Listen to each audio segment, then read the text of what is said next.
Hello, everyone. This is Virginia Slam, aka Wood Smoke Conversations, and just coming to you guys today to talk about some things that have kind of metastasized in the media lately. Um, it's not really lately, but this has been going on for a while, and it's about. I'm sure you guys have heard the whole Charlemagne the God, um, situation.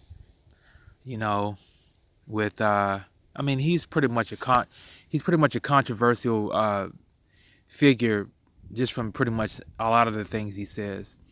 And as far as the controversial things that he says, I get it. He's a shock jock, but there are some things that he said that were absolutely, totally appalling.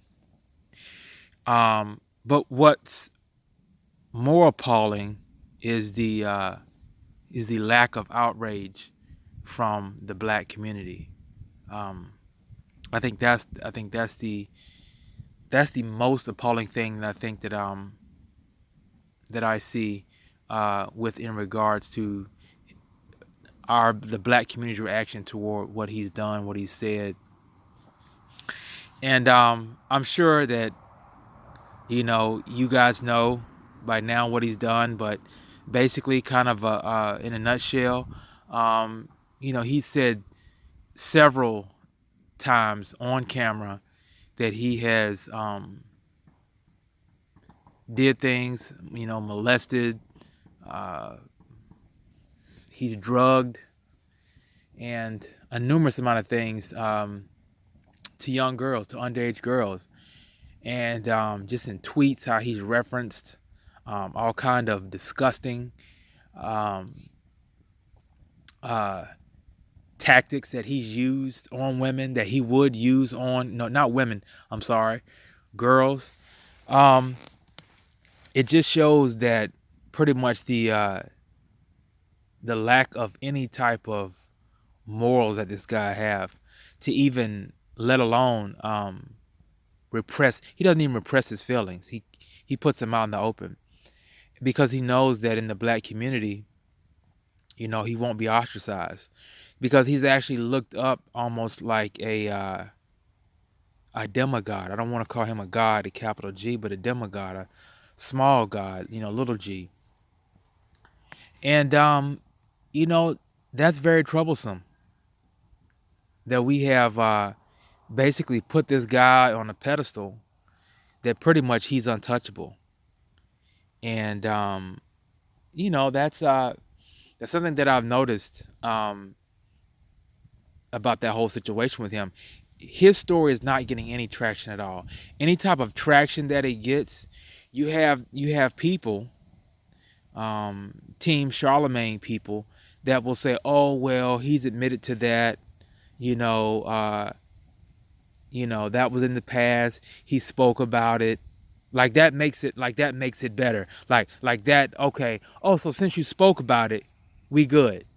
You know. Oh, I know you killed 13 people, but since you spoke about it, you're good." It's absolutely disgusting that that we even look at it that way. Oh, he spoke about it, so somehow that pretty much vindicates him from any type of crimes that this guy has did. Um, so that is that's very troubling. Um, and I would have to say that it does remind me of just how the black community is when it comes to when it comes to those type of issues like sexual assault, um, molestation, rape. In the black community, it's like a taboo. It's like, well, we know what's going on, but we ain't gonna talk about it because, you know, we don't want to, make Uncle JoJo look bad. We don't want to make, Aunt Yolanda look bad.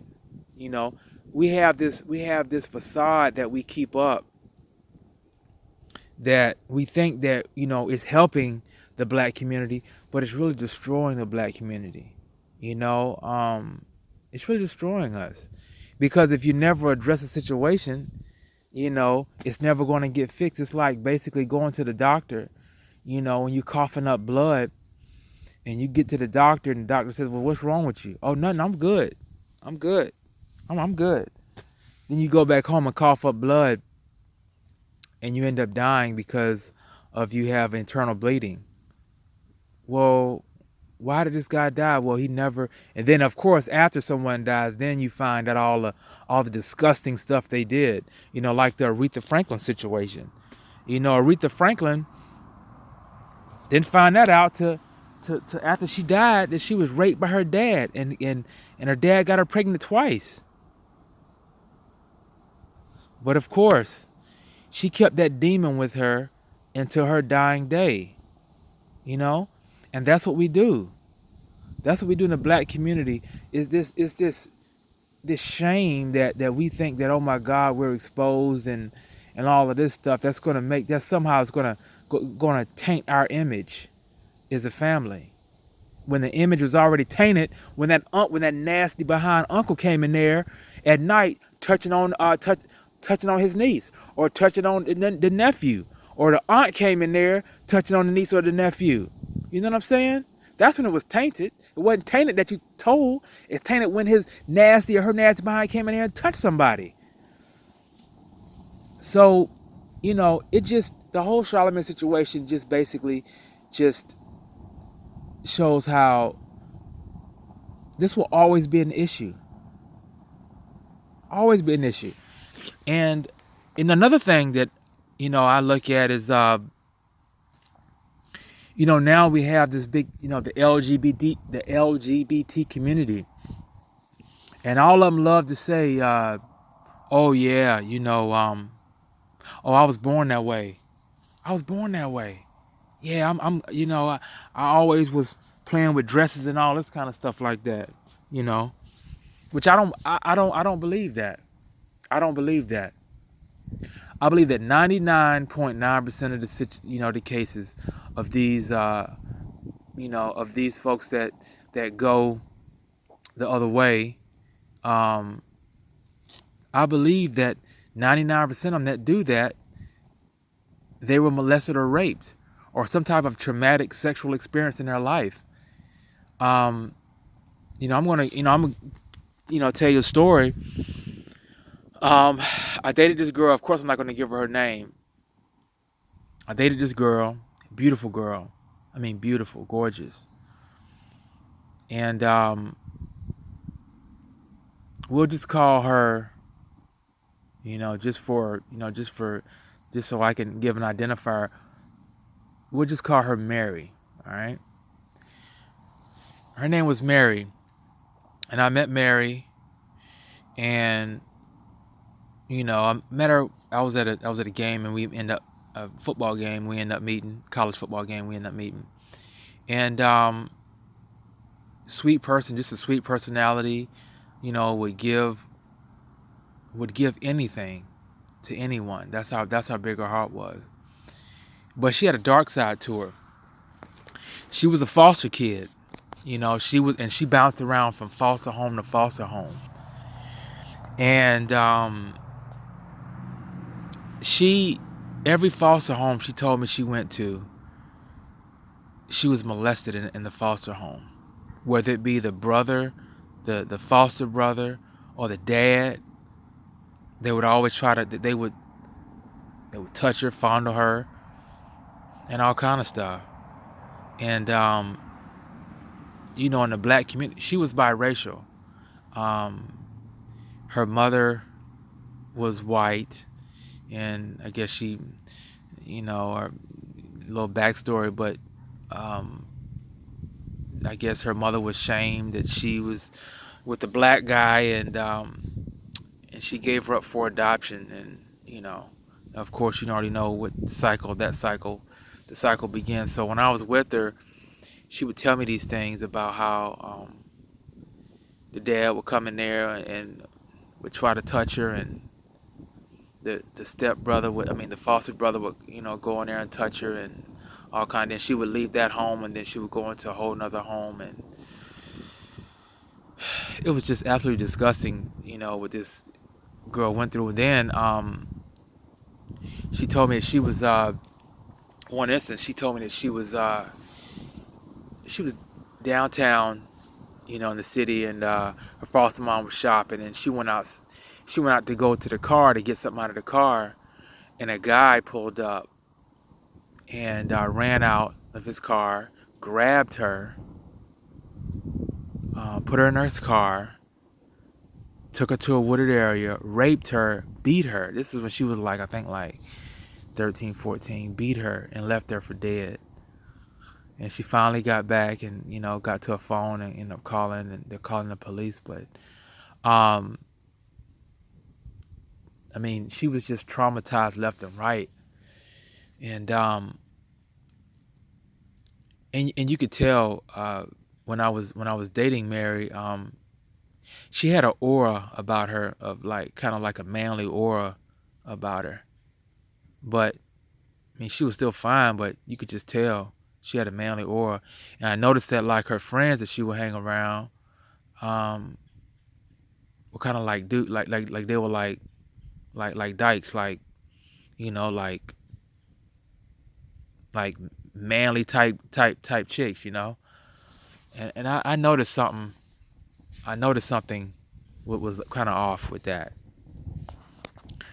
So anyway, time goes on. Me and her, and this was when I was just getting out of the Navy. I was at that point I was broke I was poor as a church mouse at that time, and she really liked me for me. She didn't care about what I had or anything like that. She was just a good quality girl. Anyway, I was in a transition period. I was, trying to move back to Virginia, and, she was, just starting college, right? Just starting college good. And so we were going in different directions. And me and her had a talk one day, and she was telling me all the stuff that happened to her. And she was like, don't you know everything that happened to me? She was like, I should be walking around here with black fingernail polish and wearing all black, the stuff that happened to me. And then she was like, and I was like, Kill, I noticed that something's off. And then she told me, she was like, the reason why, she was kind of like being a boy, and because she's like, she told me she was becoming what she hated. And she said that I don't want no man to ever do that to me again. I don't want no man to. And the thing of it is, me and her had a sexual relationship, and it was good. It was bomb. But there was something, an underlying problem there, And anyway, I ended up moving, to Virginia, and of course she stayed in my hometown. But a year later, I trying to get up with her again or whatever, and she was out of the closet then, and I mean I was hot. I was hot because I'm like, man, don't fall into that trap. I know what happened to you, but don't give into it. You know what I'm saying? And she really loved me, and so she came up there to DC with me, and we was kicking it, whatever, and at that time I was like, yo, yo, can you move up here or whatever, and so it just wasn't working because of the distance and everything, but she was really feeling me though. She said, and I'm like, you trying to make it work? I mean, and you a lesbian, and she was like, oh, I won't be a lesbian. I won't be a lesbian no more if you take me back. And right then and there, I knew that that being a lesbian, it's majority of the time that there's something happened to you that you allow the demons within to dictate how your outcome is.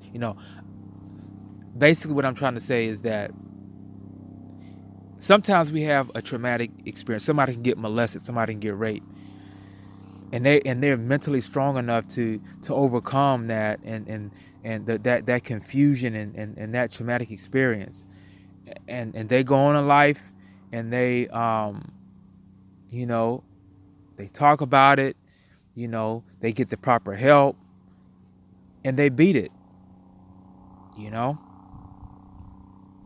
But then some people are not that strong, and they give in to, the the demons that say, hey, yeah, you're a victim, yeah, you're right, no one should ever hurt, no one's gonna hurt you like this, that's not right, what you were born with is bad, and all of these things that try to confuse you, all of these things in your head that try to tell you to go the other way, but at the end of the day, it's a choice. It's a choice. You can be a victim of your circumstances, or you can rise above it. And she didn't rise above it, Mary didn't rise above it, and because I know that there's a lot of people out here, and they get molested and they get raped, and they end up living normal lives, and they end up, you're scarred. Believe me, you're scarred. Prime example. I look at let me get some more wood on the. Let me get some more. Let's get some more fire going, guys. Hang on 1 second.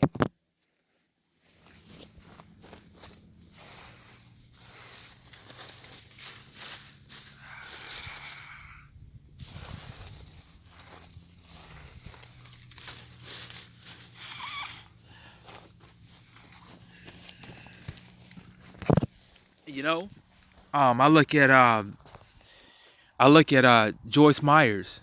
I don't know if you guys ever heard of Joyce Myers, but her story is, is it's hard to even listen to. Joyce Myers is a pastor, and just I'm not gonna go into the whole thing, but she was raped pretty much her whole entire, I think for like 20 years by her dad. Raped for 20 years by her dad, by the man that was supposed to protect her, And her testimony is absolutely just amazing, But that just goes to show you right there that you don't have to fall victim. And she talks about it. She's like, yeah, I could have fell victim to, saying I'll never let another man inside me, and I'll never be another man because a man will never hurt me the way he did, and I hate men, and I despise. She said she could have went that way, and I'm sure those demons were telling her, all men are evil. You need a woman with no. She could have. She was getting bombarded with all of that stuff. But she stood strong, and she got help, and she, and I'm not saying, people get help in different ways.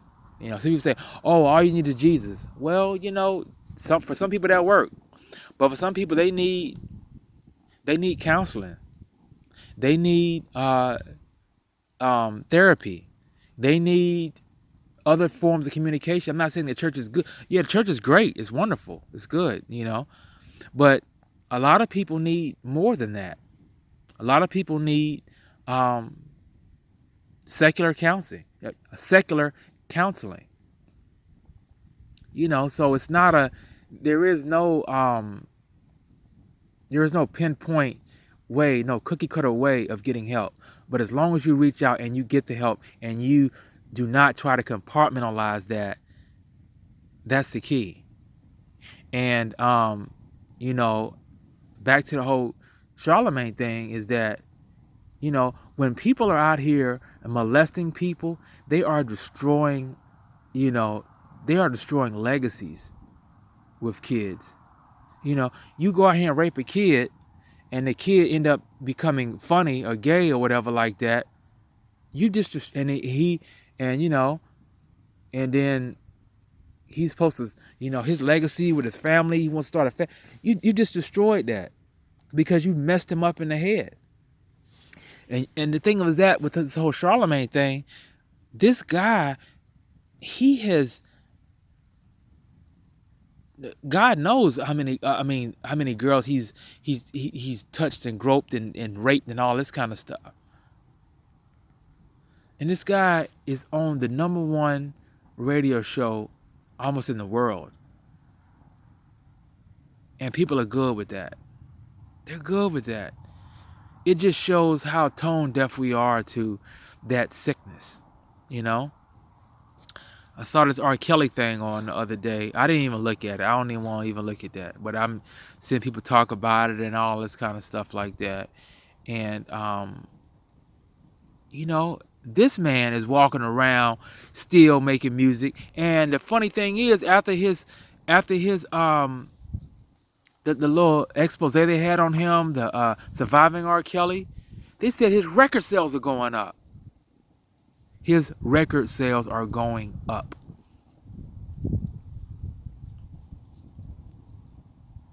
So that just shows you what type of sick Sodom and Gomorrah world we are living in. So all I'm saying, family, is that we are going to have to take a stand. We're going to have to take a stand. We're going to have to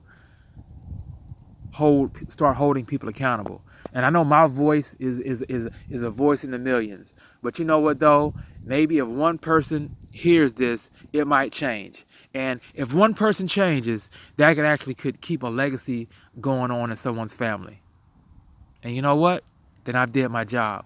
I've did my job. But it's so much of this rampant pedophilia, this accepted pedophilia that's going on in this sick world we living in now. It's just sending us into a spiral. But I just want to talk about that, and the way things are, and everything has an origin. Some people would disagree. Oh, well, you can't say that about gay people and all this kind of stuff like that. But the thing of it is that everyone's quick to say, oh, I was born that way. It's easy to say you were born that way, but nobody wants to say, oh, I got raped, I got molested. It's easy to say you were born that way and just push it off, because that deep, dark secret about your family members, exposing them and all of this kind of stuff like that, or that preacher or that priest, is hard to do that, because now you got to tackle the whole thing. Now you got to get family members involved, and now you got to bust up the family, and now you got to deal with all that stuff. And it's just easy to say you were born that way. I think that if society actually wants to start the healing process with all of this stuff, they need to start talking about, this molestation and rape in these households. But if you don't talk about that, it'll never get fixed.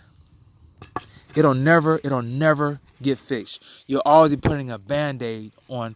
Oh, I got cancer. I'm dying of prostate cancer, and then you go to the doctor and he gives you a Band-Aid. Well, why are you giving me a Band-Aid? Well, we really can't. We really don't want to tackle the issue. We just give you a Band-Aid, because it seems to be the right thing to do. Thus saying, oh, well, I was born that way. So anyway, guys, just want to share my thoughts on that. If you got any questions or comments, about what I said, or if you don't like what I said, just leave a comment down there. You can disagree. I take it all. But yeah, guys, just want to share that information with you. And hopefully you're enjoying these. Hopefully they're informative to you. Because they're, even when I talk about them, it just reminds me of things that are very important in my life, as well as I hope yours. So without further ado, guys, hope you have a good day, and I'll catch you on the next one.